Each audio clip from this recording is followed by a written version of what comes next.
नमस्कार ओडिशा। तो चलतु जानिबा आजिर 20टी बड़ मुख्य खबर। सुभद्रा योजना, राशन कार्ड, सीएम किसान आवास योजना, पीएम किसान, श्रम कार्ड, आयुष्मान कार्ड भत्ता एमती अनेक गुरुत्वपूर्ण खबर जानिपारे। से वीडियो को लाइक करने सहित आम चैनल को सब्सक्राइब करूँ, जहाद्वारा जब भी जेकोसी ओडिशा देश विदेश प्रति खबर सर्वप्रथम जानिपारे आम चैनल माध्यम। तो चलतु आउ डेरी न करी आजिर खबर उपर नजर पकईबा। प्रथम खबर नंबर 1 जुलाई 4 रे ओडिशा आसिबे अमित शाह। केंद्र गृह मंत्री अमित शाह जुलाई 4 तारिख रे ओडिशा गस्तर आसिबे। एही गस्त अवसर रे से राज्य रे आयोजित हेबाकु थिबा विभिन्न कार्यक्रम रे जोग देबे। सरकार कार्यक्रम सहित दलीय संगठन पक्षरु आयोजित बैठक और समावेश रे मध्य अमित शाह को उपस्थिति रहिबो। एही गस्त रे से राज्य रे विभिन्न सांगठनिक प्रसंग उपर आलोचना करबा सह दलीय नेतृत्व और कर्मी मानको मार्गदर्शन देई पारंते। अमित शाह को गस्त को नै राज्य बीजेपी पक्षरु जोरदार प्रस्तुति चलिथिबा बेले सरकार व्यवस्था कड़ाकड़ी गस्त राज्य राजनीति में एक गुरुत्वपूर्ण घटना भाव देखा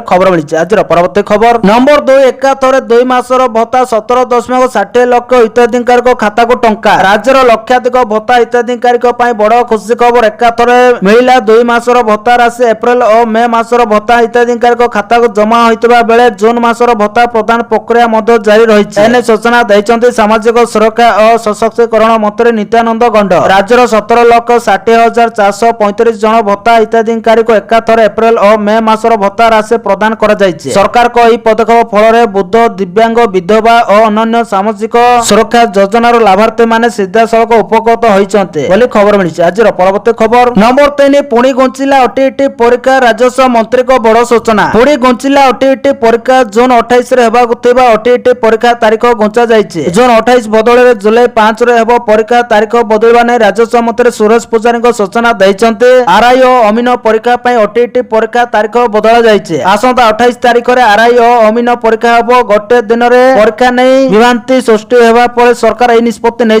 खबर मिली। आज परवर्ती खबर नंबर 4 महाप्रभु को दर्शन लगी पुरीवासी स्वतंत्र व्यवस्था केमिति जीवे जानतु। आईन मंत्री पृथ्वीराज हरिचंदन अध्यक्षतार विश्व प्रसिद्ध रथयात्रा मंगलवार द्वितीय समन्वय बैठक अनुष्ठित हो जाए।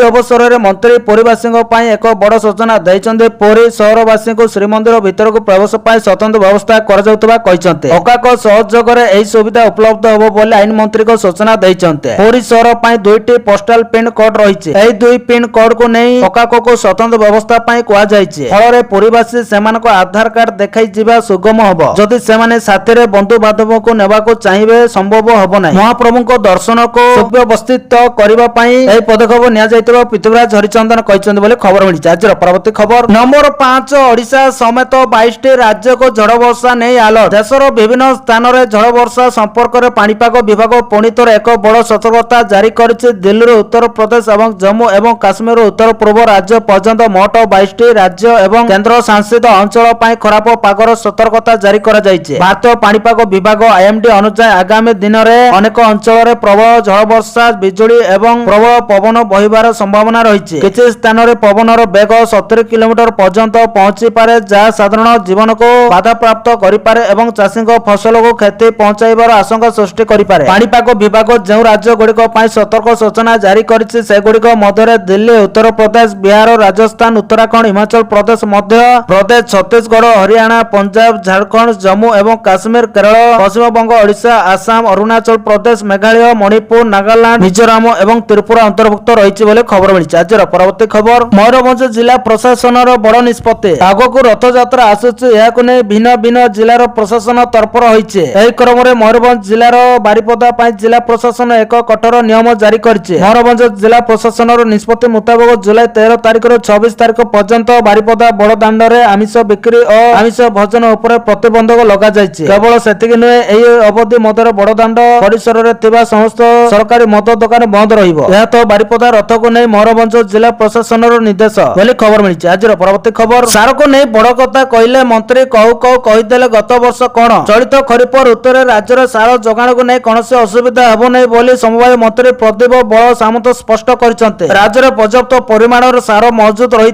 बेले चाषी मान आवश्यकता पूरण पर सरकार संपूर्ण सजग रही बोली से कहते। मंत्री कहते जे गत वर्ष सार कला बजार होई नथिला बरं सरकार पक्षर इनपुट सहायता प्रदान पर चाषी मान अधिक परिमाण चाष करथिले। एपरिक अनेक चाषी गचर जमी ମଦ ଚାଷ କରୁଥିବାରୁ ସାରର ଚାହିଦା ଅପେକ୍ଷାକୃତ ବଢି ଯାଇଥିଲା। ଏହି କାରଣରୁ କେତେକ ସ୍ଥାନରେ ସାର ଅଭାବ ଭଳି ପରିସ୍ଥିତି ସୃଷ୍ଟି ହୋଇଥିଲା। ତେବେ ଚଳିତ ବର୍ଷ ସେପରି ପରିସ୍ଥିତି ଉପୁଜିବ ନାହିଁ ବୋଲି ମନ୍ତ୍ରୀ ଆଶ୍ୱାସନା ଦେଇଛନ୍ତି ବୋଲି ଖବର ମିଳିଛି। ଆଜିର ପରବର୍ତ୍ତୀ ଖବର, ଜୁନ 29ରୁ ଶିମିଳିପାଳ ବନ୍ଦ, ଜାଣନ୍ତୁ କାହିଁକି? ମୟୂରଭଞ୍ଜ ଜିଲ୍ଲା ଶିମିଳିପାଳ ଜାତୀୟ ଉଦ୍ୟାନ ପର୍ଯ୍ୟଟକ ଓ ଭ୍ରମଣକାରୀଙ୍କ ନିମନ୍ତେ ଜୁନ 29ରୁ ବନ୍ଦ ରହିବ। ଏନେଇ ଶିମିଳିପାଳ ବ୍ୟାଘ୍ର ସଂରକ୍ଷଣ ପ୍ରକଳ୍ପର ନିର୍ଦ୍ଦେଶକ ତଥା ଆଞ୍ଚଳିକ ବଣିଆପାଣି ସଂରକ୍ଷକ ଡକ୍ଟର ପ୍ରକାଶ ଚାନ୍ଦ ଗଗିନେନି ବିଭାଗୀୟ ବିଜ୍ଞପ୍ତି ଜାରି କରିଛନ୍ତି। ପୁଣ୍ୟ ଖୋଲା ପୂର୍ବରୁ ଖବର କାଗଜ ମାଧ୍ୟମରେ ପ୍ରକାଶ ପାଇବ ବୋଲି ଖବର ମିଳିଛି। ଆଜିର ପରବର୍ତ୍ତୀ ଖବର, 9 ଜୁଲାଇରେ ଓଡ଼ିଶା ଆସିବେ ଉପରାଷ୍ଟ୍ରପତି ସିପି ରାଧାକ୍ରିଷ୍ଣନ। ଆସନ୍ତା ଜୁଲାଇ 9 ତାରିଖରେ ଓଡ଼ିଶା ଗସ୍ତରେ ଆସିବେ ଦେଶର ଉପରାଷ୍ଟ୍ରପତି ସିପି ରାଧାକ୍ରିଷ୍ଣନ। ଦିନିକା ଗସ୍ତରେ ସେ ଭୁବନେଶ୍ୱରରେ ବିଭିନ୍ନ ସରକାରୀ ଓ ସାମାଜିକ କାର୍ଯ୍ୟକ୍ରମରେ ଯୋଗ ଦେବେ। ଉପରାଷ୍ଟ୍ରପତିଙ୍କ ଗସ୍ତକୁ ନେଇ ପ୍ରଶାସନ ପକ୍ଷରୁ ପ୍ରସ୍ତୁତି ଜୋରଦାର କରାଯାଇଛି। ସୁରକ୍ଷା ବ୍ୟବସ୍ଥା ଠାରୁ ଆରମ୍ଭ କରି କାର୍ଯ୍ୟକ୍ରମ ସ୍ଥଳର ସମସ୍ତ ବ୍ୟବସ୍ଥାକୁ ନେଇ ସମସ୍ତ ବିଭାଗ ମାନେ ସଜାଗ ରହିଛନ୍ତି। ଏହି ଦିନିକା ଗସ୍ତରେ ଉପରାଷ୍ଟ୍ରପତି ଭୁବନେଶ୍ୱରରେ ବିଭିନ୍ନ ପ୍ରମୁଖ କାର୍ଯ୍ୟକ୍ରମରେ ସାମିଲ ହେବା ସହ ବିଶିଷ୍ଟ ବ୍ୟକ୍ତି ବିଶେଷଜ୍ଞଙ୍କ ସହ ସାକ୍ଷାତ କରିବେ ବୋଲି ସୂଚନା ମିଳିଛି। ତାଙ୍କ ଗସ୍ତକୁ ନେଇ ରାଜଧାନୀରେ ପ୍ରଶାସନିକ ତତ୍ପରତା ବଢିଛି ବୋଲି ଖବର ମିଳିଛି। ଆଜିର ପରବର୍ତ୍ତୀ ଖବର, ବ୍ରହ୍ମପୁରରେ ନିଷିଦ୍ଧ ହେବ ପଲିଥିନ୍, ଆସନ୍ତା କାଲିଠାରୁ କଡାକଡି ହେବ କାର୍ଯ୍ୟକାରୀ। ବ୍ରହ୍ମପୁରରେ ନିଷିଦ୍ଧ ହେବ ପଲିଥିନ୍, ଆସନ୍ତା କାଲିଠାରୁ ଏହା କଡାକଡି ଭାବେ କାର୍ଯ୍ୟକାରୀ ହେବ। ଆଜି ଏନେଇ ଗ୍ରାହକ ଓ ବ୍ୟବସାୟୀଙ୍କୁ ସଚେତନ କରିଛି ବ୍ରହ୍ମପୁର ମହାନଗର ନିଗମ। ଛୋଟରେ ତିଆରି ବ୍ୟାଗ୍ ବାଣ୍ଟି ଲୋକଙ୍କୁ ପଲିଥିନ୍ ବ୍ୟବହାର ନ କରିବାକୁ ପରାମର୍ଶ ଦିଆଯାଇଛି। ହେଲେ ଏହା କାର୍ଯ୍ୟକାରୀ ହେଉଛି ନା କେବଳ କାଗଜ କଲମରେ ସୀମିତ ରହୁଛି, ତା ସମୟ କହିବ ବୋଲି ଖବର ମିଳିଛି। ଆଜିର ପରବର୍ତ୍ତୀ ଖବର, ଶିକ୍ଷକଙ୍କ ପାଇଁ ବଡ ଖବର, ଏଣିକି ଟିଇଟି ପାସ୍ ବାଧ୍ୟତାମୂଳକ। ଟିଇଟି ପାସ୍ କରିନଥିବା ଶିକ୍ଷକଙ୍କ ପାଇଁ ବଡ ଖବର ଆସିଛି। ଦେଶର ସମସ୍ତ ଶିକ୍ଷକଙ୍କ ପାଇଁ ଟିଇଟି ପାସ୍ ବାଧ୍ୟତାମୂଳକ କରିଛନ୍ତି ସୁପ୍ରିମକୋର୍ଟ। ବିଦ୍ୟାଳୟ ଓ ଗଣଶିକ୍ଷା ବିଭାଗ ପକ୍ଷରୁ ପ୍ରାଥମିକ ଶିକ୍ଷା ନିର୍ଦ୍ଦେଶକଙ୍କୁ ଚିଠି ଦିଆଯାଇଛି। ଟିଇଟି କ୍ଲିୟର କରିବା ଅବଧି 2ରୁ 3 ବର୍ଷକୁ ବୃଦ୍ଧି କରାଯାଇଛି। 2028 ଅଗଷ୍ଟ 31 ସୁଦ୍ଧା ଟିଇଟି କ୍ଲିୟର ନିର୍ଦ୍ଦେଶ ଦିଆଯାଇଛି। ଟିଇଟି ପାସ୍ କରିନଥିବା ଶିକ୍ଷକଙ୍କୁ 3 ବର୍ଷ ମଧ୍ୟରେ କ୍ଲିୟର ପାଇଁ କୁହାଯାଇଛି ବୋଲି ଖବର ମିଳିଛି। ଆଜିର ପରବର୍ତ୍ତୀ ଖବର, 20 ମେଗା ପ୍ରକଳ୍ପକୁ ମିଳିଲା ଅନୁମୋଦନ। ଗଞ୍ଜାମ ଯାଜପୁର ସମେତ 9ଟି ଜିଲ୍ଲାରେ ହେବ। ରାଜ୍ୟର 9ଟି ରାଜ୍ୟରେ 20 ମେଗା ପ୍ରକଳ୍ପକୁ ମିଳିଲା ଅନୁମୋଦନ। ବୁଧବାର ମୁଖ୍ୟମନ୍ତ୍ରୀଙ୍କ ଅଧ୍ୟକ୍ଷତାରେ ବସିଥିବା HLCA ବୈଠକରେ ଅନୁମୋଦନ ମିଳିଛି। 76,612 କୋଟି ଟଙ୍କାର ପ୍ରକଳ୍ପକୁ ଅନୁମୋଦନ। ଏହାଦ୍ୱାରା 50,517 ନିଯୁକ୍ତି ସୃଷ୍ଟି ସମ୍ଭାବନା ରହିଛି। ରତ୍ନପଥର, ମହାକାଶ, ପ୍ରତିରକ୍ଷା, ବିରଳ ପୃଥିବୀ ଖଣିଜ ପଦାର୍ଥ କ୍ଷେତ୍ରରେ ହେବ ପ୍ରକଳ୍ପ। 9,817 କୋଟି ବ୍ୟୟରେ ଖୋର୍ଦ୍ଧାରେ ହୀରା ଉତ୍ପାଦନ ୟୁନିଟ୍ ହେବ।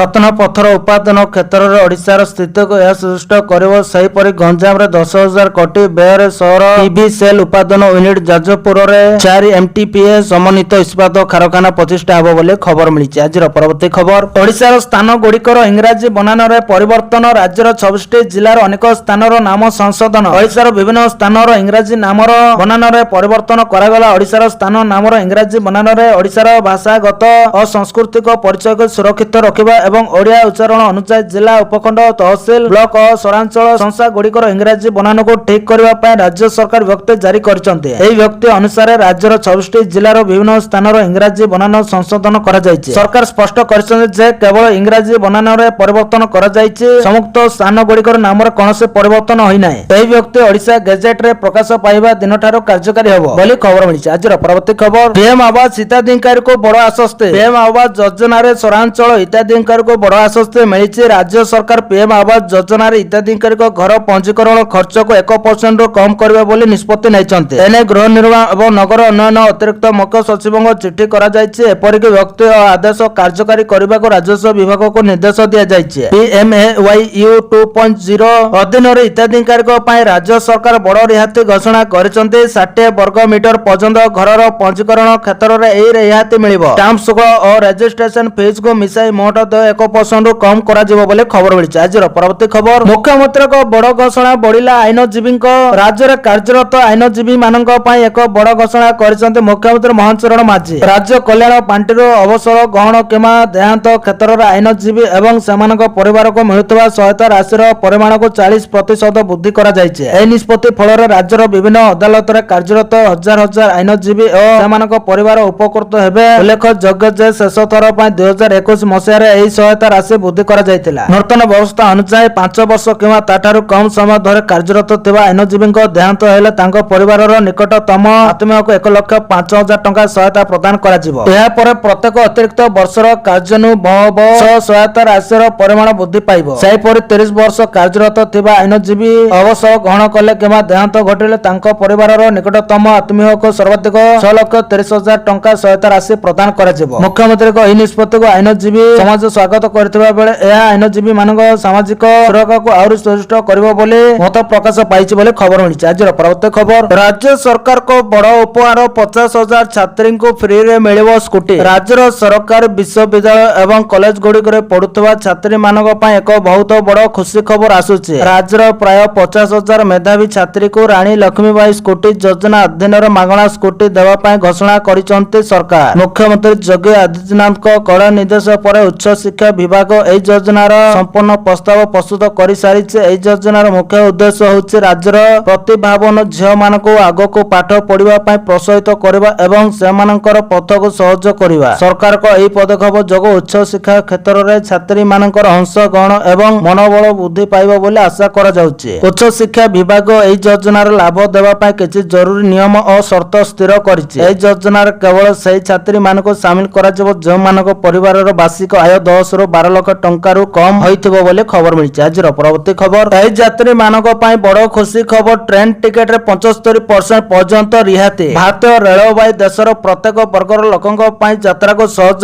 ସୁରକ୍ଷିତ ଏବଂ ଶସ୍ତା କରିବା ପାଇଁ କ୍ରମାଗତ ଭାବେ ପ୍ରୟାସ କରୁଛି। ଏହି କ୍ରମରେ ପଶ୍ଚିମ ମଧ୍ୟ ରେଳବାଇର ଭୋପାଳ ମଣ୍ଡଳ ଦିବ୍ୟାଙ୍ଗ ଯାତ୍ରୀମାନଙ୍କୁ ଯାତ୍ରା ସମୟରେ ସମ୍ମାନଜନକ ଏବଂ ଶସ୍ତା ଯାତ୍ରା ସୁବିଧା ଯୋଗାଇ ଦେବା ପାଇଁ ଏକ ବଡ଼ ପଦକ୍ଷେପ ଗ୍ରହଣ କରିଛି। ଏହା ଅଧୀନରେ ଦିବ୍ୟାଙ୍ଗ ଯାତ୍ରୀମାନଙ୍କୁ ଟ୍ରେନ୍ ଟିକେଟ ଭଡ଼ାରେ 25% ରୁ 75% ପର୍ଯ୍ୟନ୍ତ ବଡ଼ ରିହାତି ଦିଆଯାଉଛି। ବିଶେଷ କଥା ହେଉଛି ଯାତ୍ରୀଙ୍କୁ ସାହାଯ୍ୟ କରିବା ପାଇଁ ସାଙ୍ଗରେ ଯାଉଥିବା ସହଯୋଗୀଙ୍କୁ ମଧ୍ୟ ସମାନ ପରିମାଣର ରିହାତି ମିଳିବ ବୋଲି ଖବର ମିଳିଛି। ଆଜିର ପରବର୍ତ୍ତୀ ଖବର, ପାଠ୍ୟ ପୁସ୍ତକ ତ୍ରୁଟି ଆସନ୍ତା ବର୍ଷକୁ ଆଉ ଭୁଲ ହେବନି କହିଲେ SCERT ନିର୍ଦ୍ଦେଶିକା। ପାଠ୍ୟ ପୁସ୍ତକ ତ୍ରୁଟିକୁ ନେଇ SCERT ନିର୍ଦ୍ଦେଶିକା କହିଛନ୍ତି ଏଥର ଭୁଲ ହୋଇଯାଇଛି, ଆସନ୍ତା ବର୍ଷକୁ ଭୁଲ ହେବନି ବୋଲି ପ୍ରତିଶ୍ରୁତି ଦେଇଛନ୍ତି ନିର୍ଦ୍ଦେଶିକା।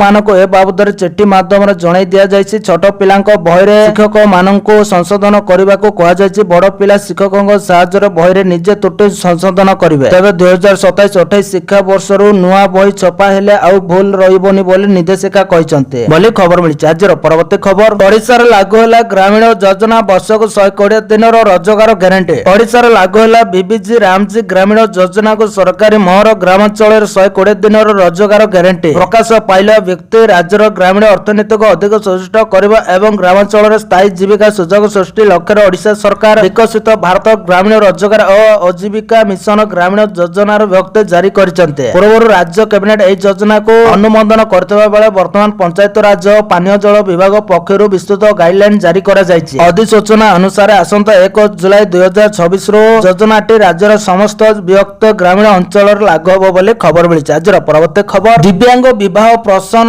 ଯୋଜନାରେ ବଡ଼ ପରିବର୍ତ୍ତନ। ଦିବ୍ୟାଙ୍ଗ ବିବାହ ପ୍ରୋତ୍ସାହନ ଯୋଜନାରେ ବଦଳିଲା ନିୟମ, ହିତାଧିକାରୀଙ୍କ ପାଇଁ ସରକାର ଆଣିଛନ୍ତି ନୂଆ ଗାଇଡଲାଇନ୍। ପୂର୍ବରୁ ବିବାହର 6 ମାସ ପରେ ପ୍ରଥମ କିସ୍ତିର ଆର୍ଥିକ ସହାୟତା ମିଳୁଥିବା ବେଳେ ଏବେ ତାହା ବିବାହର 1 ବର୍ଷ ପରେ ପ୍ରଦାନ କରାଯିବ। ସେହିପରି ଯୋଜନାରେ ପୂର୍ବ ଭଳି 3 ବର୍ଷର ଲକ୍-ଇନ୍ ବ୍ୟବସ୍ଥା ଜାରି ରହିବ। ଏହି ସମୟ ମଧ୍ୟରେ ଲକ୍-ଇନ୍ ରାଶି ଉଠାଣ କରି ହେବ ନାହିଁ। ସବୁଠାରୁ ଗୁରୁତ୍ୱପୂର୍ଣ୍ଣ କଥା ହେଉଛି ବିବାହର 5 ବର୍ଷ ମଧ୍ୟରେ ଯଦି ବିବାହ ଉଚ୍ଛେଦ ହୁଏ ତେବେ ଅବଶିଷ୍ଟ ଲକ୍-ଇନ୍ ରାଶିକୁ ସରକାର ବାତିଲ କରିଦେବେ। ଯଦି କୌଣସି ହିତାଧିକାରୀ ନିୟମ ଉଲ୍ଲଂଘନ କରି ପୂର୍ବରୁ ଟଙ୍କା ପଠାଇଥାନ୍ତି ତେବେ ସେହି ଅର୍ଥକୁ ସୁଧ ସହିତ ଫେରସ୍ତ କରିବାକୁ ପଡ଼ିବ। ସରକାରଙ୍କ ମତରେ ଏହି ପରିବର୍ତ୍ତନ ଯୋଜନାର ସ୍ୱଚ୍ଛତା ଓ ପ୍ରକୃତ ଉଦ୍ଦେଶ୍ୟକୁ ସୁରକ୍ଷିତ ରଖିବା ସହ ଦିବ୍ୟାଙ୍ଗ ଦମ୍ପତିଙ୍କ ଦୀର୍ଘସ୍ଥାୟୀ ବୈବାହିକ ଜୀବନକୁ ପ୍ରୋତ୍ସାହିତ କରିବ ବୋଲି ଖବର ମିଳିଛି। ଆଜିର ପରବର୍ତ୍ତୀ ଖବର, ବଦଳିବ ରାଇରଙ୍ଗପୁରର ରୂପ, ମିଳିବ ଉଚ୍ଚ କୋଟିର ସ୍ୱାସ୍ଥ୍ୟ ସେବା। ପଛୁଆ ରାଇରଙ୍ଗପୁର ଏବେ ଆଗରେ ରାଷ୍ଟ୍ରପତି ଦ୍ରୌପଦୀ ମୁର୍ମୁ ଏହି ଅଞ୍ଚଳରୁ ପ୍ରତିନିଧିତ୍ୱ କରୁଥିବାରୁ ଏବେ ରାଇରଙ୍ଗପୁରର ବିକଶିତ ହେଉଛି। ବିଶେଷ କରି 19 ଓ 20 ତାରିଖ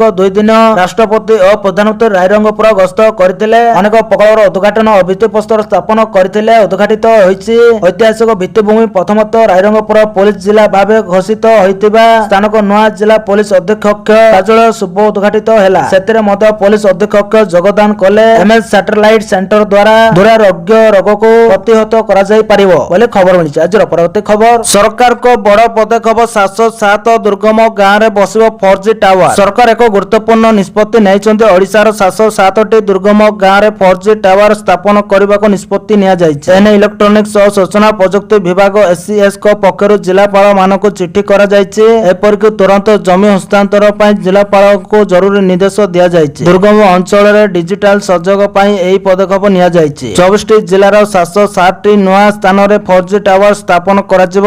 ଏନେଇ ଆବଶ୍ୟକ ସରକାର ସରକାରୀ ଜମି ଯୋଗାଇ ଦେବାକୁ ଜିଲ୍ଲାପାଳଙ୍କୁ ନିର୍ଦ୍ଦେଶ ଦିଆଯାଇଛି। ପ୍ରାୟ 2000 ବର୍ଗ ଫୁଟ ଜମିର ଅଗ୍ରିମ ଦଖଲ ବିଏସ୍ଏନ୍ଏଲ୍କୁ ଦିଆଯିବ ବୋଲି ଖବର ମିଳିଛି। ଆଜିର ପରବର୍ତ୍ତୀ ଖବର, ସୂର୍ଯ୍ୟଗ୍ରାମ ହେବ ପାହାଡ଼ପୁର ସର୍ଭେ ଆରମ୍ଭ କଲା ବିଦ୍ୟୁତ ବିଭାଗ। ରାଷ୍ଟ୍ରପତିଙ୍କ ଗାଁ ପାହାଡ଼ପୁର ହେବ ଦେଶର ଅନନ୍ୟ ସୂର୍ଯ୍ୟଗ୍ରାମ। ଗତ 20 ତାରିଖରେ ପାହାଡ଼ପୁର ଗସ୍ତ ଅବସରରେ ଏହି ଘୋଷଣା କରିଥିଲେ ପ୍ରଧାନମନ୍ତ୍ରୀ ନରେନ୍ଦ୍ର ମୋଦି। ଘୋଷଣାର 24 ଘଣ୍ଟାରେ କାମ ଆରମ୍ଭ କରିଛି ବିଦ୍ୟୁତ ବିଭାଗ। ପ୍ରଧାନମନ୍ତ୍ରୀଙ୍କ ଘୋଷଣା ଓ ବିଦ୍ୟୁତ ବିଭାଗର ତତ୍ପରତା ପାହାଡ଼ପୁରବାସୀଙ୍କ ମଧ୍ୟରେ ଖୁସିର ଲହରୀ ଖେଳି ଯାଇଛି। ବିକାଶର ଆଉ ଏକ ପାଦ ଆଗକୁ ବଢାଇଛି ରାଷ୍ଟ୍ରପତିଙ୍କ ଗାଁ ପାହାଡ଼ପୁର। ପ୍ରଧାନମନ୍ତ୍ରୀଙ୍କ ଘୋଷଣାର 24 ଘଣ୍ଟା ନ ପୂରଣ ଆରମ୍ଭ ହୋଇଯାଇଛି ପାହାଡ଼ପୁରରୁ ସୂର୍ଯ୍ୟଗ୍ରାମରେ ରୂପାନ୍ତରିତ କରିବା କାମ। ଘରକୁ ଘର ବୁଲି ସର୍ଭେ କରୁଛନ୍ତି ଟାଟା ପାୱାର ଓ ବିଦ୍ୟୁତ ବିଭାଗ କର୍ମଚାରୀ ବୋଲି ଖବର ମିଳିଛି। ଆଜିର ପରବର୍ତ୍ତୀ ଖବର, ଲୋକସଭା ଭବନରେ ଉଚ୍ଚସ୍ତରୀୟ ବିପର୍ଯ୍ୟୟ ପ୍ରସ୍ତୁତି ବୈଠକ ଅନୁଷ୍ଠିତ। ଲୋକସଭା ଭବନରେ ମୁଖ୍ୟମନ୍ତ୍ରୀଙ୍କ ଅଧ୍ୟକ୍ଷତାରେ ରାଜ୍ୟସ୍ତରୀୟ ପ୍ରାକୃତିକ ବିପର୍ଯ୍ୟୟ କମିଟି ବୈଠକ ଅନୁଷ୍ଠିତ ହୋଇଯାଇଛି। ବୈଠକରେ ରାଜ୍ୟରେ ଆଗାମୀ ପ୍ରାକୃତିକ ବିପର୍ଯ୍ୟୟର ସଫଳ ମୁକାବିଲା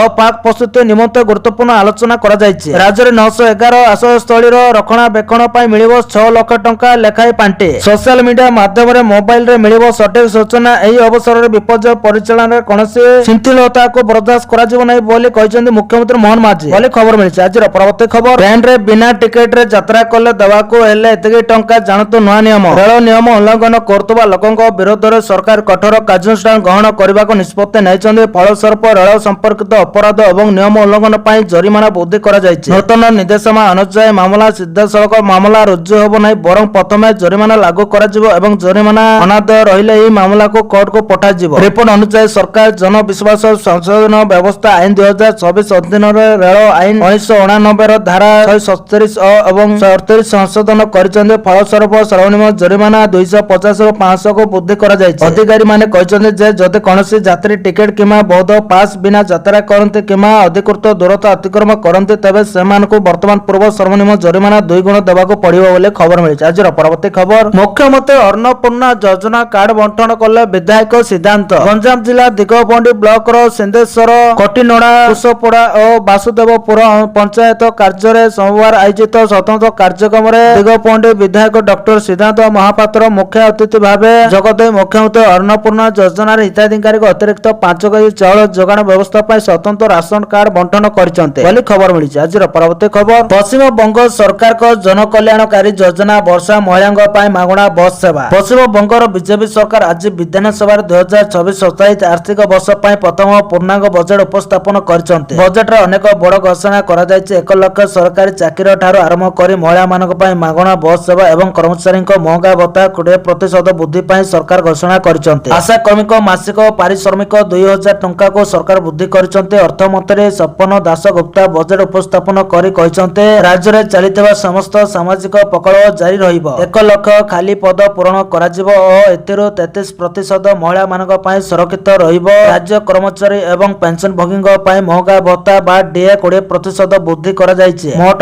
ଡିଏ 38% କୁ ବୃଦ୍ଧି ପାଇବ ଓ ପିଛିଲା ଭାବେ ଗତ 1 ଏପ୍ରିଲରୁ ଲାଗୁ ହେବ। ଅବସରପ୍ରାପ୍ତ ସାମ୍ବାଦିକଙ୍କ ପାଇଁ ମାସିକ 5000 ଟଙ୍କା ପେନ୍ସନ ଘୋଷଣା କରାଯାଇଛି। ସରକାରୀ ଚାକିରି ପାଇଁ ସର୍ବୋଚ୍ଚ ବୟସ ସୀମା 5 ବର୍ଷ ବଢାଯିବ ଓ ଏହା ଆଗାମୀ 2 ବର୍ଷ ପାଇଁ ଲାଗୁ ହେବ ବୋଲି ଖବର ମିଳିଛି। ଆଜିର ପରବର୍ତ୍ତୀ ଖବର, ଚାଷୀଙ୍କ ଖାତାକୁ ଗଲା ପିଏମ୍ କିଷାନର 23ତମ କିସ୍ତି ଟଙ୍କା। ଚାଷୀଙ୍କୁ ଗଲା ପିଏମ୍ କିଷାନ ଟଙ୍କା। ପ୍ରଧାନମନ୍ତ୍ରୀ ନରେନ୍ଦ୍ର ମୋଦି ପଶ୍ଚିମବଙ୍ଗର ହୁଗୁଳି ସ୍ଥିତ ତାରକେଶ୍ୱର ଠାରେ ପିଏମ୍ କିଷାନ ଯୋଜନାର 23ତମ କିସ୍ତି ପ୍ରଦାନ କରିଛନ୍ତି। ସମଗ୍ର ଦେଶର 9 କୋଟି 44 ଲକ୍ଷରୁ ଉର୍ଦ୍ଧ୍ୱ ଚାଷୀଙ୍କ ବ୍ୟାଙ୍କ ଖାତାକୁ ପିଏମ୍ କିଷାନ ଟଙ୍କା ଯାଇଛି। ସେମାନଙ୍କ ଆକାଉଣ୍ଟକୁ 18,880 କୋଟିରୁ ଅଧିକ ଟଙ୍କାର ଆର୍ଥିକ ସହାୟତା ପ୍ରଦାନ କରାଯାଇଛି। ସେଥିମଧ୍ୟରୁ ଓଡ଼ିଶାର 34 ଲକ୍ଷରୁ ଅଧିକ ହିତାଧିକାରୀଙ୍କ ବ୍ୟାଙ୍କ ଖାତାକୁ 692.86 କୋଟିରୁ ଅଧିକ ଟଙ୍କା ପ୍ରଦାନ କରାଯାଇଛି। ପିଏମ୍ କିଷାନ ଯୋଜନାର ସମସ୍ତ ଯୋଗ୍ୟ କୃଷକଙ୍କୁ ସମାନ 3ଟି କିସ୍ତିରେ ବର୍ଷକୁ ମୋଟ 6,000 ଟଙ୍କା ଆର୍ଥିକ ସହାୟତା ପ୍ରଦାନ କରାଯାଉଛି। କୃଷି ଓ କୃଷକ ସଶକ୍ତିକରଣ ବିଭାଗ ପକ୍ଷରୁ ରାଜ୍ୟସ୍ତରୀୟ ପିଏମ୍ କିଷାନ ସହାୟତା ପ୍ରଦାନ ଉତ୍ସବ ମୟୂରଭଞ୍ଜ ଜିଲ୍ଲାର ରାଇରଙ୍ଗପୁର ସ୍ଥିତ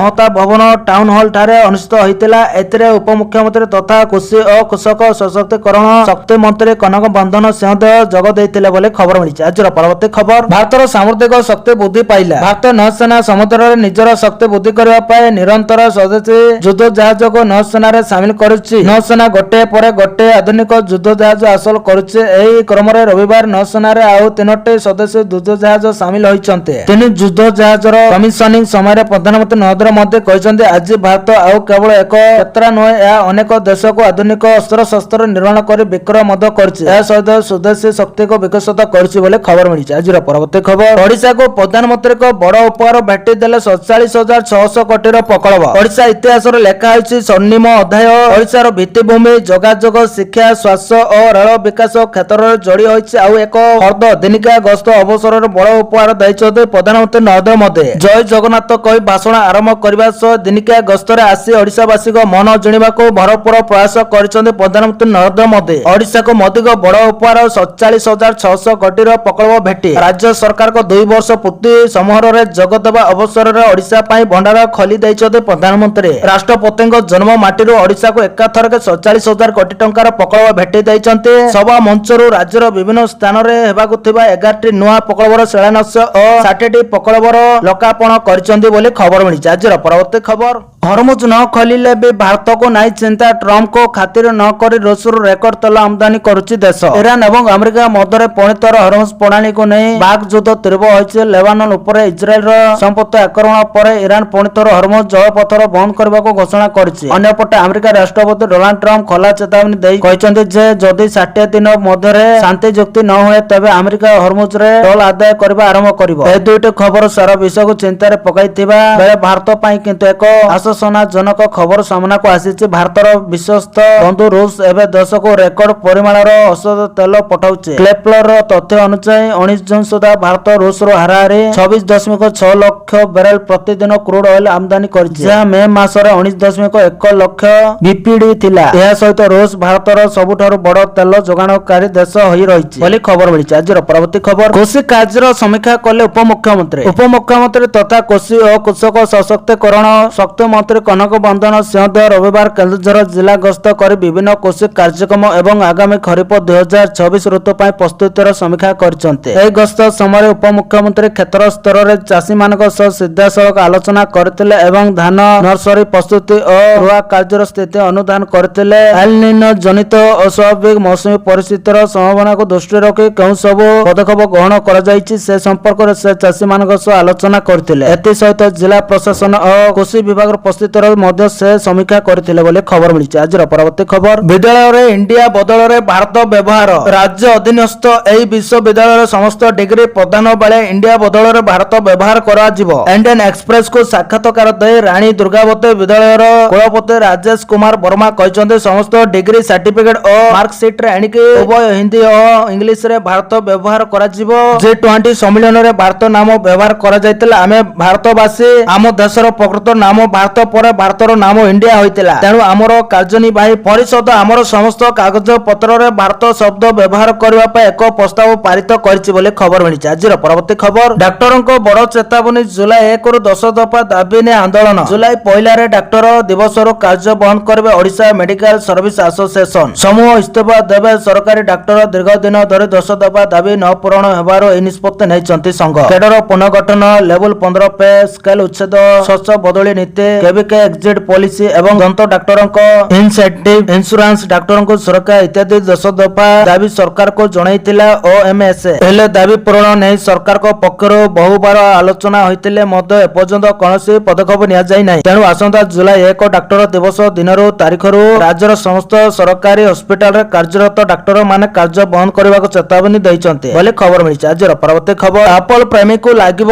ଝଟକା, ମହଙ୍ଗା ହେବ ଆଇଫୋନ, ସିଓ କହିଲେ। ବର୍ତ୍ତମାନ ସମୟରେ ଯୁବପିଢ଼ିଙ୍କ ମଧ୍ୟରେ ଆଇଫୋନର କ୍ରେଜ ଦେଖିବାକୁ ମିଳୁଛି। ଏହାର ଭିତରେ ଆପଲ ସିଓ ଟିମକୁ ଏକ ବଡ଼ ଘୋଷଣା କରିଛନ୍ତି। ସେ କହିଛନ୍ତି ଯେ କମ୍ପାନୀକୁ ଏହାର ଉପାଦାନ ଗୁଡ଼ିକର ମୂଲ୍ୟ ବୃଦ୍ଧି କରିବାକୁ ପଡ଼ିପାରେ। ଏହା ମେମୋରି ଏବଂ ଷ୍ଟୋରେଜ ଚିପ୍ର ବର୍ଦ୍ଧିତ ମୂଲ୍ୟ ଯୋଗୁଁ ହୋଇଛି। ଏପର୍ଯ୍ୟନ୍ତ କମ୍ପାନୀ ଏହି ବର୍ଦ୍ଧିତ ମୂଲ୍ୟର ପ୍ରଭାବକୁ ଗ୍ରାହକମାନଙ୍କୁ ସୁରକ୍ଷା ଦେଉଥିଲା, କିନ୍ତୁ ପରିସ୍ଥିତି କଷ୍ଟକର ହେଉଛି। ଏକ ସାକ୍ଷାତକାରରେ ଆପଲ ସିଓ ଟିମକୁ କହିଛନ୍ତି ଯେ କମ୍ପାନୀ ଏହାର ଉପାଦାନ ଗୁଡ଼ିକର ମୂଲ୍ୟ ବୃଦ୍ଧି କରିବାକୁ ପ୍ରସ୍ତୁତ ହେଉଛି। ସେ ଉଲ୍ଲେଖ କରିଛନ୍ତି ଯେ ମେମୋରି ଏବଂ ଷ୍ଟୋରେଜ ଚିପ୍ର ମୂଲ୍ୟ କ୍ରମାଗତ ଭାବରେ ବୃଦ୍ଧି ପାଉଛି, ଯାହା କମ୍ପାନୀ ଉପରେ ଚାପ ବୃଦ୍ଧି କରୁଛି। ଏହି ପରିସ୍ଥିତିରେ ମୂଲ୍ୟ ବୃଦ୍ଧି ପ୍ରାୟ ଅନିବାର୍ଯ୍ୟ ହୋଇଗଲାଣି ବୋଲି ଖବର ମିଳିଛି। ଆଜିର ପରବର୍ତ୍ତୀ ଖବର, ନୂଆଦିଲ୍ଲୀରୁ ପ୍ରଧାନମନ୍ତ୍ରୀ ବିକଶିତ ଭାରତ ରୋଜଗାର ଯୋଜନା 1330 ନିଯୁକ୍ତିଦାତା ପାଇବେ 30.69 କୋଟି। ଆଜି ପ୍ରଧାନମନ୍ତ୍ରୀ ନରେନ୍ଦ୍ର ମୋଦି ନୂଆଦିଲ୍ଲୀରୁ ପ୍ରଧାନମନ୍ତ୍ରୀ ବିକଶିତ ଭାରତ ରୋଜଗାର ଯୋଜନା PMBPRY ଆରମ୍ଭ କରିବେ। ସେ ଦେଶର 15 ଲକ୍ଷ ହିତାଧିକାରୀଙ୍କୁ 2,400 କୋଟି ଟଙ୍କା ବାଣ୍ଟିବେ। ସେହି ଯୋଜନା ଅଧୀନରେ ଓଡ଼ିଶାର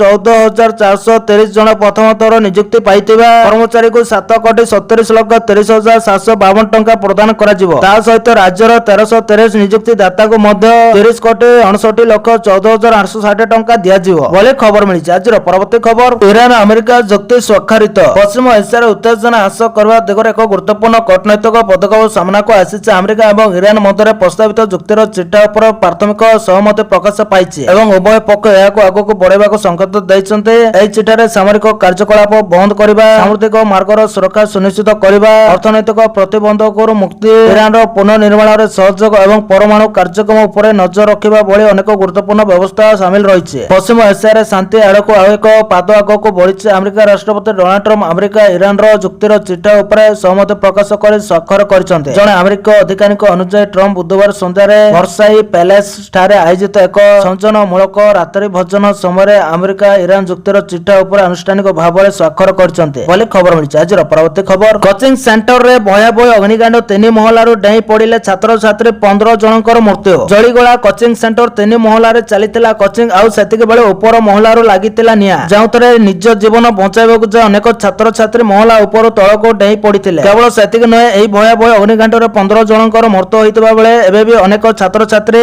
ବିଲ୍ଡିଂ ଭିତରେ ଫସି ରହିଥିବା ସୂଚନା ମିଳିଛି। ହଁ ଆଜ୍ଞା, ସୋମବାର ଦିନ ଉତ୍ତରପ୍ରଦେଶର ରାଜଧାନୀ ଲକ୍ଷ୍ନୌ ଆଲିଗଞ୍ଜ ପୋଲିସ ଷ୍ଟେସନ ସୀମା ଅନ୍ତର୍ଗତ ପୂର୍ଣ୍ଣିଆ ଅଞ୍ଚଳରେ ଏକ ଦୋକାନର ଭୟଙ୍କର ଅଗ୍ନିକାଣ୍ଡ ଘଟିବା ପରେ ଉତ୍ତେଜନା ସୃଷ୍ଟି ହୋଇଥିଲା। ନିଆଁ ଦ୍ରୁତ ଗତିରେ ବ୍ୟାପି ଦୋକାନ ଉପରେ ଥିବା ଏକ କୋଚିଂ ସେଣ୍ଟରରେ ପହଞ୍ଚିଥିଲା, ଯେଉଁଥିରେ ଛାତ୍ରଛାତ୍ରୀ ଏବଂ ଅନ୍ୟମାନେ କୋଠା ଭିତରେ ଫସି ରହିଥିଲେ। ଘଟଣା ପରେ ଘଟଣାସ୍ଥଳରେ ଆତଙ୍କ ଖେଳିଗଲା। ଲୋକମାନେ ଜୀବନ ବଞ୍ଚାଇବା ପାଇଁ ବାଲକୋନି ଏବଂ ଛାତରୁ ଡେଇଁ ପଡ଼ିବାକୁ ବାଧ୍ୟ ହେଲେ। ରିପୋର୍ଟ ଗୁଡ଼ିକ ଅନେକ ମୃତ୍ୟୁକୁ ସୂଚିତ କରୁଛି। କୁହାଯାଉଛି ଯେ ଏଠାରେ 15ଟି ମୃତଦେହ ଉଦ୍ଧାର କରାଯାଇଛି ବୋଲି ଖବର ମିଳିଛି। ଆଜିର ପରବର୍ତ୍ତୀ ଖବର, ଜୁଲାଇ 15ରେ କାର୍ଯ୍ୟକାରୀ ହେବ Bharat Britain trade deal. Bharat ଓ ବ୍ରିଟେନ ମଧ୍ୟରେ ବିସ୍ତୃତ ଅର୍ଥନୈତିକ ଓ ବାଣିଜ୍ୟ ଚୁକ୍ତିନାମା ଜୁଲାଇ 15ରୁ କାର୍ଯ୍ୟକାରୀ ହେବ। ଏହି ଐତିହାସିକ ଚୁକ୍ତି ସ୍ୱାକ୍ଷର ହେବାର ପ୍ରାୟ ବର୍ଷେ ପରେ ବୁଧବାର ପ୍ରଧାନମନ୍ତ୍ରୀ ନରେନ୍ଦ୍ର ମୋଦି ଏବଂ ତାଙ୍କ ବ୍ରିଟେନ ପ୍ରତିପକ୍ଷ କିର୍ ଷ୍ଟାର୍ମର ଏହା ଘୋଷଣା କରିଛନ୍ତି। G7 ସମିଟ୍ ଅବସରରେ ମଙ୍ଗଳବାର ପ୍ରଧାନମନ୍ତ୍ରୀ ମୋଦି ଫ୍ରାନ୍ସର ଏଭିଏନ୍ଠାରେ ଷ୍ଟାର୍ମରଙ୍କ ସହ ଆଲୋଚନା କରିଥିଲେ। ଜୁଲାଇ 15ରୁ ଭାରତ ବ୍ରିଟେନ ବିସ୍ତୃତ ଅର୍ଥନୈତିକ ଓ ବାଣିଜ୍ୟ ରାଜିନାମା କାର୍ଯ୍ୟକାରୀ ହେବାକୁ ଯାଉଥିବାରୁ ଏହା ଦୁଇ ଦେଶର ସମ୍ପର୍କରେ ଏକ ଐତିହାସିକ ସଫଳତା ବୋଲି ମୋଦି ସୋସିଆଲ ମିଡିଆରେ ଲେଖିଛନ୍ତି। ଏହା ଦ୍ୱୈପାକ୍ଷିକ ବାଣିଜ୍ୟ ଓ ନିବେଶରେ ଉଲ୍ଲେଖନୀୟ ବୃଦ୍ଧି କରିବ ବୋଲି ସେ କହିଛନ୍ତି।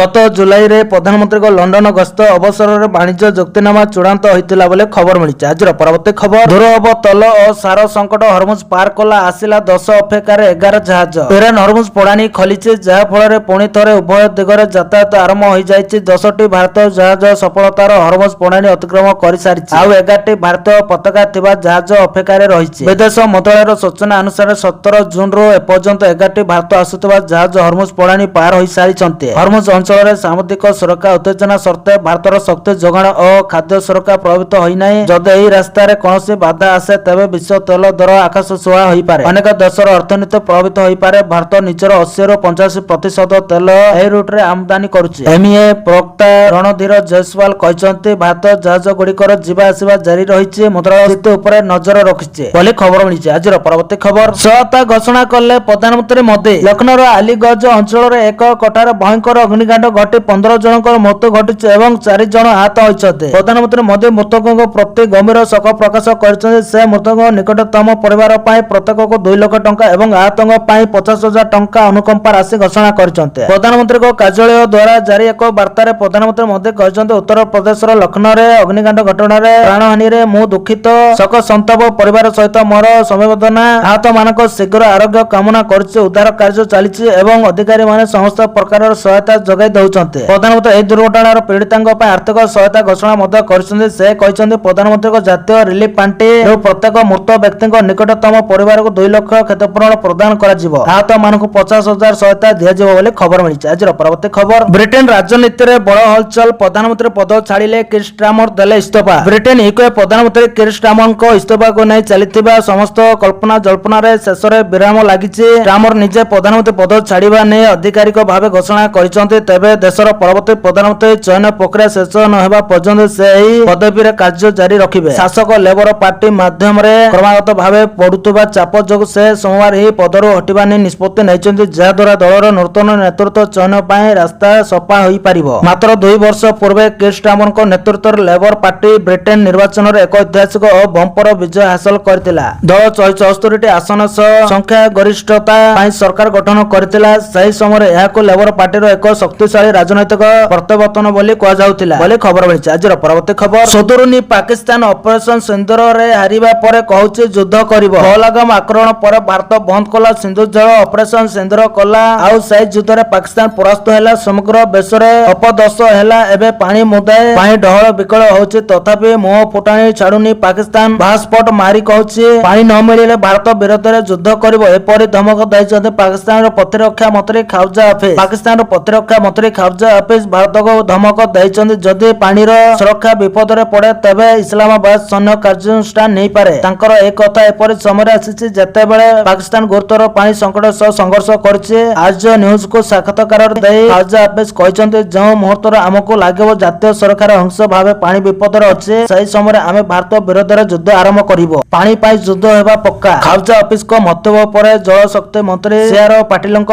ଏକ କ୍ଲିପ ସାମ୍ନାକୁ ଆସିଛି ଯେଉଁଥିରେ ସେ ଦାବି କରିଛନ୍ତି 2028 ଜୁନ ସୁଦ୍ଧା ସିନ୍ଧୁ ନଦୀର ପାଣି ସମ୍ପୂର୍ଣ୍ଣ ଭାବେ ବନ୍ଦ କରାଯାଇପାରେ ବୋଲି ଖବର ମିଳିଛି। ଆଜିର ପରବର୍ତ୍ତୀ ଖବର, ପୁଣି ହୋଇପାରେ ଏଲପିଜି ସଙ୍କଟ। କାତାର ଗ୍ୟାସ ପ୍ଲାଣ୍ଟରେ ବଡ଼ ବିସ୍ଫୋରଣ, ମୃତକଙ୍କ ମଧ୍ୟରେ ଭାରତ ପାକିସ୍ତାନର ଲୋକ ସାମିଲ। କତାରର ପ୍ରମୁଖ ଗ୍ୟାସ ଏକ୍ସପୋର୍ଟ ଟର୍ମିନାଲରେ ରବିବାର ରାତିରେ ଏକ ବଡ଼ ବିସ୍ଫୋରଣ ଘଟିଛି ଯେଉଁଥିରେ 13 ଜଣଙ୍କର ମୃତ୍ୟୁ ହୋଇଛି। ଅନ୍ୟପଟେ 54 ଜଣ ଆହତ ହୋଇଥିବା ବେଳେ 18 ଜଣ ଏବେ ମଧ୍ୟ ନିଖୋଜ ଅଛନ୍ତି। ଇରାନର ଆକ୍ରମଣ ପରେ ବନ୍ଦ ପଡ଼ିଥିବା ଏହି ପ୍ଲାଣ୍ଟକୁ କର୍ମଚାରୀମାନେ ପୁଣି ଥରେ ଚାଲୁ କରିବାକୁ ଚେଷ୍ଟା କରୁଥିବା ସମୟରେ ଏହି ଦୁର୍ଘଟଣା ଘଟିଛି। ମୃତକଙ୍କ ମଧ୍ୟରେ ଭାରତ ଓ ପାକିସ୍ତାନର ନାଗରିକ ମଧ୍ୟ ସାମିଲ ଅଛନ୍ତି। ଭାରତ ଏବଂ ପାକିସ୍ତାନର ବହୁ ସଂଖ୍ୟକ ଲୋକ କତାରରେ କାମ କରନ୍ତି। ଏହି ଦୁର୍ଘଟଣାରେ କେଉଁ ଦେଶର କେତେ ଜଣଙ୍କର ପ୍ରାଣହାନି ଘଟିଛି ତାହା ଏପର୍ଯ୍ୟନ୍ତ ସ୍ପଷ୍ଟ ହୋଇନାହିଁ। ନ୍ୟୁଜ ଏଜେନ୍ସି ରିପୋର୍ଟର ଅନୁଯାୟୀ ଏହି ବିସ୍ଫୋରଣ ରାସ ଲାଫାନ ଇଣ୍ଡଷ୍ଟ୍ରିଆଲ ଏରିଆରେ ଅବସ୍ଥିତ ଭର୍ଜନ ଗ୍ୟାସ ସପ୍ଲାଇ ଫେସିଲିଟିରେ ଘଟିଛି। କାତାର ବିଶ୍ୱର ସବୁଠାରୁ ବଡ଼ ପ୍ରାକୃତିକ ଗ୍ୟାସ ଉତ୍ପାଦନକାରୀ ଦେଶଗୁଡ଼ିକ ମଧ୍ୟରୁ ଅନ୍ୟତମ। ଏହି ଦୁର୍ଘଟଣା ଯୋଗୁଁ ସାରା ବିଶ୍ୱର ଗ୍ୟାସ ବଜାରରେ ପୁଣି ଥରେ ସଙ୍କଟ ଗମ୍ଭୀର ହୋଇପାରେ ବୋଲି ଖବର ମିଳିଛି। ଆଜିର ପରବର୍ତ୍ତୀ ଖବର, ଆଉ ଏକ ଯୁଦ୍ଧ ମହାବିଶ୍ୱ ପୁତିନଙ୍କ ମନ୍ତବ୍ୟ ପରେ ବଢିଲା ସସ୍ପେନ୍ସ। ପଶ୍ଚିମ ଦେଶଗୁଡ଼ିକ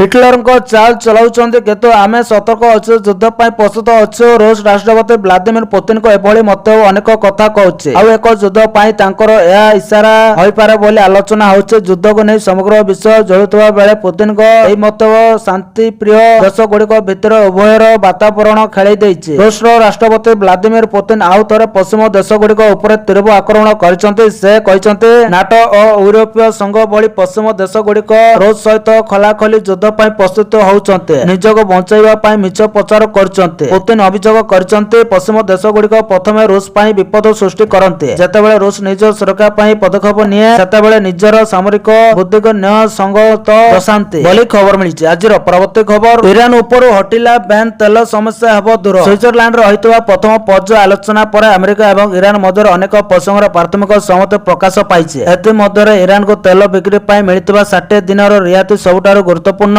ବୈଷୟିକ ଶକ୍ତି ବଜାର ସହିତ ଭାରତ ଦୃଷ୍ଟିକୋଣରୁ ମଧ୍ୟ ଏହା ଅତ୍ୟନ୍ତ ଗୁରୁତ୍ୱପୂର୍ଣ୍ଣ। ଭାରତ ନିଜ ଆବଶ୍ୟକତା ପାଇଁ ଇରାନରୁ ବହୁ ପରିମାଣର ତେଲ କିଣୁଥିଲା, ତେବେ ଆମେରିକାର ପ୍ରତିବନ୍ଧକ ପରେ ଏଥିରେ ହ୍ରାସ ଘଟିଥିଲା। ଇରାନକୁ ତେଲ ରପ୍ତାନୀରେ ରିହାତି ମିଳିବା ଦ୍ୱାରା ଭାରତକୁ ମଧ୍ୟ ଫାଇଦା ମିଳିବାର ଆଶା ରହିଛି। ଆମେରିକା ଏବଂ ଇରାନ ମଧ୍ୟରେ ହୋଇଥିବା 60 ଦିନର ବୁଝାମଣା ପତ୍ର ଅଧୀନରେ ତେହରାନକୁ ଏହି ରିହାତି ମିଳିଛି। ଏହାର ବଦଳରେ ଇରାନ ହରମୁଜ ପ୍ରଣାଳୀ ଦେଇ ଜାହାଜ ଚଳାଚଳକୁ ପ୍ରଭାବିତ ନ କରିବାକୁ ପ୍ରତିଶ୍ରୁତି ଦେଇଛି। 60 ଦିନ ପର୍ଯ୍ୟନ୍ତ ଇରାନକୁ ଏହି ଆଶ୍ୱସ୍ତି ମିଳିବ, ଅର୍ଥାତ୍ 21 ଅଗଷ୍ଟ ପର୍ଯ୍ୟନ୍ତ ସେ ଔଷଧ ତେଲ ଏବଂ ପେଟ୍ରୋଲିୟମ ଜାତ ଦ୍ରବ୍ୟର ବିକ୍ରି କରିପାରିବ। ଆମେରିକାର ଉପରାଷ୍ଟ୍ରପତି ଜେଡି ଭ୍ୟାନ୍ସ ସୁଇଜରଲ୍ୟାଣ୍ଡରେ ଚାଲିଥିବା ଆଲୋଚନାରେ ଖୁବ୍ ଭଲ ପ୍ରଗତି ହୋଇଥିବା କହିବାର ମାତ୍ର କିଛି ଘଣ୍ଟା ପୂର୍ବରୁ ଏହି ନିଷ୍ପତ୍ତି ଆସିଛି ବୋଲି ଖବର ମିଳିଛି। ଆଜିର ପରବର୍ତ୍ତୀ ଖବର, ଡରାଇଲା ନାସା, ପ୍ରଶାନ୍ତ ମହାସାଗରରେ ଶକ୍ତିଶାଳୀ ଏଲ ନିନୋ ଆକ୍ଟିଭ। ପ୍ରଶାନ୍ତ ମହାସାଗରରେ ତୀବ୍ର ବେଗରେ ଏକ ଅତ୍ୟନ୍ତ ଶକ୍ତିଶାଳୀ ଏଲ ନିନୋ ସୃଷ୍ଟି ହେଉଛି। ଆମେରିକା ମହାକାଶ ସଂସ୍ଥା ନାସା ସହିତ ଜଡ଼ିତ ଏକ ଉପଗ୍ରହ ସମୁଦ୍ର ପୃଷ୍ଠର ଉଚ୍ଚ ତାପମାତ୍ରା ରେକର୍ଡ କରିଛି। ନାସାର ସେଣ୍ଟିନେଲ-6 ମାଇକେଲ ଫେଲିଜ ଉପଗ୍ରହରୁ ମିଳିଥିବା ତଥ୍ୟ ସୂଚିତ କରୁଛି ଯେ ବିଷୁବରେଖା ନିକଟରେ ସମୁଦ୍ର ସ୍ତର ସ୍ୱାଭାବିକ ଠାରୁ ଅଧିକ। ଏହା ସୂଚିତ କରୁଛି ଯେ ସମୁଦ୍ର ପୃଷ୍ଠ ତଳେ ପ୍ରଚୁର ପରିମାଣରେ ଉଷ୍ଣ ପାଣି ଜମା ହେଉଛି। ପ୍ରଶାନ୍ତ ମହାସାଗରର କିଛି ଅଂଶରେ ତାପମାତ୍ରା ସାଧାରଣ ସ୍ତରଠାରୁ ଅଧିକ ହେଲେ ଏବଂ ସମୁଦ୍ର ପୃଷ୍ଠ ବୃଦ୍ଧି ପାଇଲେ ଏଲ ନିନୋ ହୁଏ। ପାଣିପାଗ ଏବଂ ସମୁଦ୍ର ପର୍ଯ୍ୟବେକ୍ଷଣ ପାଇଁ ଦାୟୀ ଆମେରିକୀୟ ସଂସ୍ଥା NOAA ଜୁନ 11 ତାରିଖରେ ଏଲ ନିନୋ ଆରମ୍ଭ ହେବାର ଘୋଷଣା କରିଥିଲା। ସମୁଦ୍ର ପୃଷ୍ଠର ବୃଦ୍ଧି ମଧ୍ୟ ତଳେ ଜମା ହୋଇଥିବା ତାପ ପରିମାଣକୁ ସୂଚିତ କରେ, କାରଣ ଉଷ୍ଣ ଜଳ ପ୍ରସାରିତ ହୁଏ ଯାହା ପୃଷ୍ଠକୁ ବୃଦ୍ଧି କରେ ବୋଲି ଖବର ମିଳିଛି। ଆଜିର ପରବର୍ତ୍ତୀ ଖବର, ପୁଣି ଭାଇରାଲ ହେଲା ପ୍ରଶ୍ନପତ୍ର, ଏଥର ବି ପରୀକ୍ଷା କ୍ୟାନସେଲ। ଦେଶର ସବୁଠାରୁ ବଡ଼ ପ୍ରବେଶିକା ପରୀକ୍ଷା ନିଟ୍ ୟୁଜିର ପୁଣ୍ୟ ପରୀକ୍ଷା ରବିବାର ଦିନ ସଫଳତାର ସହ ଶେଷ ହୋଇଛି। ଏହି ପରୀକ୍ଷାରେ 20 ଲକ୍ଷରୁ ଅଧିକ ଛାତ୍ରଛାତ୍ରୀ ଅଂଶଗ୍ରହଣ କରିଥିଲେ। ତେବେ ପରୀକ୍ଷା ସରିବା ପରେ ସୋସିଆଲ ମିଡିଆରେ ଭାଇରାଲ ହେଉଥିବା ଏକ ଭିଡିଓକୁ ନେଇ ଜାତୀୟ ପରୀକ୍ଷା ଏଜେନ୍ସି ସ୍ପଷ୍ଟୀକରଣ ଦେଇଛି। ଏହି ଭିଡିଓରେ ନିଟ୍ ୟୁଜି 2024ର ପ୍ରି ଏକ୍ସାମ ପେପର ଲିକ୍ ହୋଇଥିବା ଦାବି କରାଯାଇଥିଲା, ଯାହାକୁ ଏନଟିଏ ସମ୍ପୂର୍ଣ୍ଣ ଫେକ୍ ବା ମନଗଢ ବୋଲି କହିଛି। ସୋସିଆଲ ମିଡିଆ ପ୍ଲାଟଫର୍ମ ଏକ୍ସରେ ମହମ୍ମଦ ନୌମାନ ନାମକ ଜଣେ ବ୍ୟବହାରକାରୀ ଏକ ଭିଡିଓ ସେୟାର କରିଥିଲେ। ସେ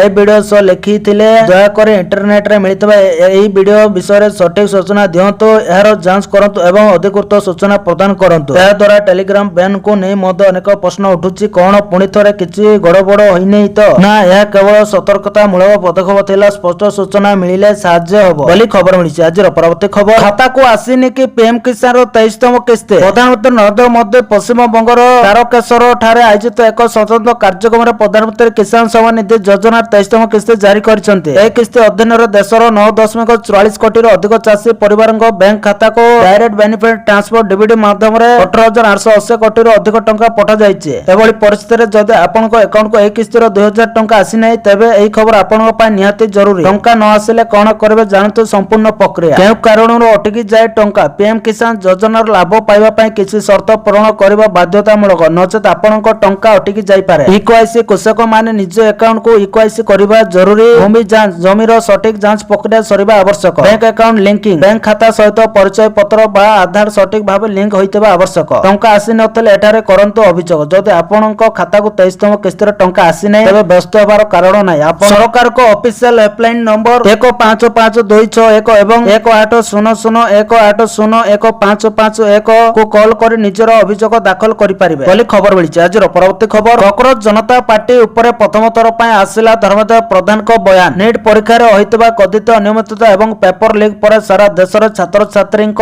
ତାଙ୍କ ସହ ଥମିବାର ନାଁ ନେଉନାହିଁ। ଏହି ସମ୍ପୂର୍ଣ୍ଣ ଘଟଣାକ୍ରମ ମଧ୍ୟରେ ସୋସିଆଲ ମିଡିଆ ଠାରୁ ଆରମ୍ଭ କରି ରାସ୍ତାଘାଟ ପର୍ଯ୍ୟନ୍ତ ଚର୍ଚ୍ଚାକୁ ଆସିଥିବା କକରୋଜ ଜନତା ପାର୍ଟି ଉପରେ ଏବେ ସରକାର ତୀବ୍ର ପ୍ରତି ଆକ୍ରମଣ କରିଛନ୍ତି। କେନ୍ଦ୍ର ଶିକ୍ଷାମନ୍ତ୍ରୀ ଧର୍ମେନ୍ଦ୍ର ପ୍ରଧାନ ପ୍ରଥମ ଥର ପାଇଁ ସିଜେପି ଉପରେ ଖୋଲାଖୋଲି ଭାବେ ନିଜର ମତ ରଖିଛନ୍ତି। ଏକ ସାକ୍ଷାତକାରରେ ଶିକ୍ଷାମନ୍ତ୍ରୀ ଏହି ବ୍ୟଙ୍ଗାତ୍ମକ ବିରୋଧ ପ୍ରଦର୍ଶନକୁ ଦେଶକୁ ଅସ୍ଥିର କରିବାର ଏକ ସୁନିଶ୍ଚିତ ଚକ୍ରାନ୍ତ ବୋଲି ଅଭିହିତ କରିଛନ୍ତି। ରିପୋର୍ଟ ଅନୁସାରେ ଧର୍ମେନ୍ଦ୍ର ପ୍ରଧାନ ସିଜେପି କୁ କଡ଼ା ସମାଲୋଚନା କରି କହିଛନ୍ତି, ଏହା ଅନ୍ୟ କିଛି ନୁହେଁ ବରଂ ଦେଶରେ ଅସ୍ଥିରତା ସୃଷ୍ଟି କରୁଥିବା ଅରାଜକ ତତ୍ତ୍ୱଙ୍କର ବି ଟିମ୍ ଅଟେ। ସେ କଠୋର ଶବ୍ଦରେ ଅଭିଯୋଗ କରିଛନ୍ତି ଯେ ଯେଉଁ ଲୋକମାନେ ଗଣତାନ୍ତ୍ରିକ ବ୍ୟବସ୍ଥାରେ ଜନସାଧାରଣଙ୍କ ଦ୍ୱାରା ସମ୍ପୂର୍ଣ୍ଣ ରୂପେ ପ୍ରତ୍ୟାଖ୍ୟାନ ହୋଇସାରିଛନ୍ତି, ସେମାନେ ଏବେ ରୂପ ବଦଳାଇ ସାମ୍ନାକୁ ଆସୁଛନ୍ତି ଏବଂ ସମ୍ପୂର୍ଣ୍ଣ ବ୍ୟବସ୍ଥାକୁ ଟାର୍ଗେଟ କରୁଛନ୍ତି ବୋଲି ଖବର ମିଳିଛି। ଆଜିର ପରବର୍ତ୍ତୀ ଖବର, ଇସ୍ରାଏଲ ଆମେରିକା ଯୁଦ୍ଧ, ଭାରତର ଭୂମିକା ନାହିଁ କିନ୍ତୁ ମଲେଣି ଅଧିକ ଲୋକ। ଇରାନ ଯୁଦ୍ଧରେ ଇସ୍ରାଏଲ ଓ ଆମେରିକା ଠାରୁ ଅଧିକ ଭାରତ ନାଗରିକଙ୍କ ମୃତ୍ୟୁ ଘଟିଛି। ସବୁଠାରୁ ଦୁଃଖର ବିଷୟ, ଏହି ଯୁଦ୍ଧରେ ଭାରତର କୌଣସି ଭୂମିକା ନାହିଁ, ତଥାପି ବହୁ ପରିମାଣର ଲୋକଙ୍କ ମୃତ୍ୟୁ ହୋଇଛି। ସୋମବାର କତାରର ରାସ ଲାଫାନର ବିସ୍ଫୋରଣରେ 12 ଜଣ ଭାରତଙ୍କ ମୃତ୍ୟୁ ହୋଇଛି। ବର୍ତ୍ତମାନ ସୁଦ୍ଧା 25 ଭାରତଙ୍କ ମୃତ୍ୟୁ ଘଟିଥିବା ଜଣାପଡ଼ିଛି। ମିଳିଥିବା ସୂଚନା ଅନୁସାରେ ଏହି ଯୁଦ୍ଧରେ କୌଣସି ନା କୌଣସି କାରଣରୁ ଆମେରିକାର 13 ଜଣ